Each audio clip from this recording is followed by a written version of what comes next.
വളരെ ബുദ്ധിമുട്ടി കഷ്ടപ്പെട്ടാണ് ഞങ്ങൾ ഞങ്ങളുടെ നായികയെ കണ്ടെത്തിയത്. വിളിക്കട്ടെ? വിളിക്കാൻ പറയട്ടെ ഡയറക്ടർ സാർ. യെസ്. കുട്ടി വരൂ.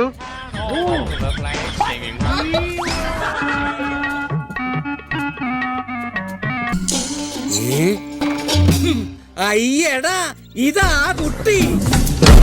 നായികയാക്കാൻ പറ്റിയ ഒരു സാധനം നടന്നു പോകാണ്.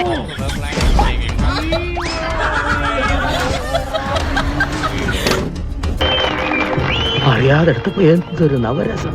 ഇങ്ങനെ വേണം അഭിനയിക്കാൻ. വേണ്ടടാ, പൈസ കേസ് തടഞ്ഞാലുണ്ടല്ലോ. അയ്യോ, എനിക്ക് പേടിയാവുന്നു. പക്ഷെ നായികയാക്കാൻ പറ്റില്ല.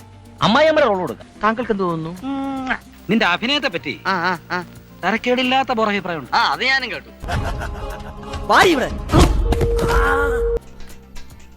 എന്താണോ ഇത്? എനിക്ക് നോക്കി നടന്നൂടെ? ഞാൻ നോക്കി നടക്കാണ്ട് വീണതല്ല, എന്നെ ആരാണ്ട് എറിഞ്ഞു വീട്ടിയതാ.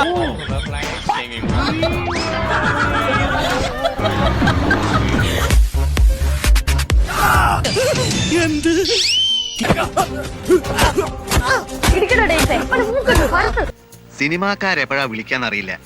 നാനയിലോ ചലച്ചിത്രത്തിലോ മറ്റോ ന്യൂസ് വന്നാൽ എന്റെ ഇമേജ് ഇടിയും. സ്ത്രീ ഓഡിയൻസിന്റെ ഇടയ്ക്ക് എന്റെ മാർക്കറ്റ് പൊളിയും. പറഞ്ഞു അടി അടി അടി. നിന്റെ ചാട്ടുവാറുകൾക്ക് വിശ്രമം കൊടുക്കാതെ അടി. എന്റെ അമ്മ തള്ളക്ക് ഭ്രാന്താടാ. നീ അവിടെ കിടന്നെങ്കിൽ എല്ലാവരും വിളിച്ചെന്നിന് ആളുകൾ വല്ല ഓടിക്കൂടിയിരുന്നെങ്കിൽ നമ്മുടെ അഭിമാനം ഉണ്ടാവുമായിരുന്നു.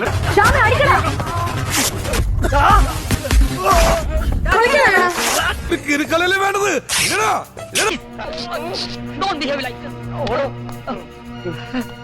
എന്താണോ ഈ കാണിച്ചത്?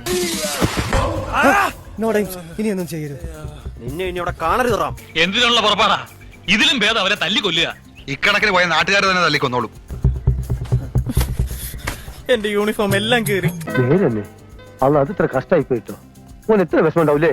എന്റെ മറ്റുള്ളവരെ യൂണിഫോം എല്ലാം കീറിയല്ലോ, നിന്റെ മാത്രം എന്താ കീറാത്തെ? നിങ്ങളെ അത്ര പെട്ടെന്ന് കീഴ്പ്പെടുത്താൻ കഴിയില്ല എന്നവർ മനസ്സിലാക്കിയിരിക്കില്ല.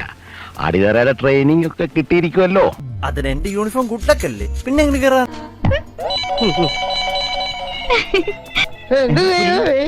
കുരുവി കുരുവി. അത് ശരി. ചൂടാവരുത്. ഏത് നിമിഷവും പ്രാന്ത പിടിക്കുന്ന അവസ്ഥയിലാണ് ഞാൻ. എന്ന് വെച്ചാൽ ചിറകറ്റ പക്ഷിക്കു ചിറകുമായി നീ ഇനി പിറകെ വരല്ലേ വരല്ലേ. അവസാനം പറഞ്ഞു നീ ഇനിയും വരല്ലേ വരല്ലേ.